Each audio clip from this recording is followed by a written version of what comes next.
In this lesson, we're going to be talking about wireless fundamentals.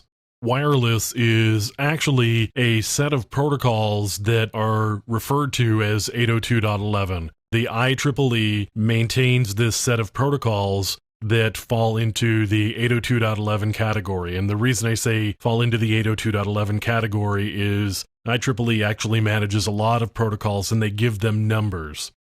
802.11 is the protocol number for Wi-Fi or wireless communications.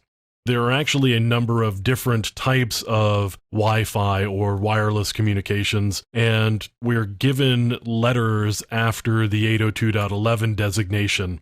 For example, 802.11a came out shortly after 802.11 was specified. Now, here we've got a table of the differences between these various network standards.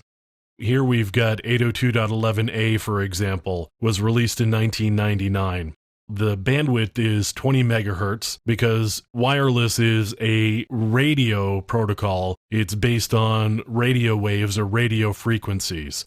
So right here, we've actually got two frequencies that 802.11a can use. That's in the 5 gigahertz range or in the 3.7 gigahertz range. So we've got 20 megahertz worth of bandwidth. That gives us data rates up to 54 megabits per second. So in here we've got ranges. So we've got a range of 35 meters or 115 feet for the 5 gigahertz version of 802.11a. Now we've got 802.11b and G, and B gives us up to 11 megabits. With G, we get back up to 54 megabits. And the range changes a little bit. In the case of 802.11g, now we can go 125 feet. And then we get 802.11n, which was released in October of 2009. And again, we've got a couple of different frequencies here. We could go in the 2.4 gigahertz range, or again in the 5 gigahertz range. And there are two bandwidth capabilities, and that gives us, based on the bandwidth that's used, either 72.2 as the maximum data rate or 150 as the maximum data rate. But the range indoors is still roughly 230 feet.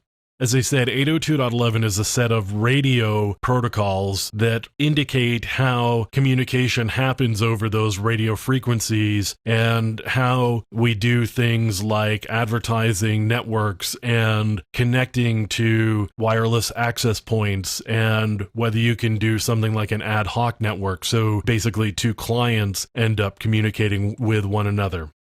Many devices these days actually have 802.11 built into them. I'm using a laptop right here in this case, and I'm actually connected to the network over a Wi-Fi connection. In the next handful of lessons here, we'll be talking a little bit more specifically about what the wireless protocols look like and how we can interface with wireless cards to be able to do things like look at them in a more interesting way.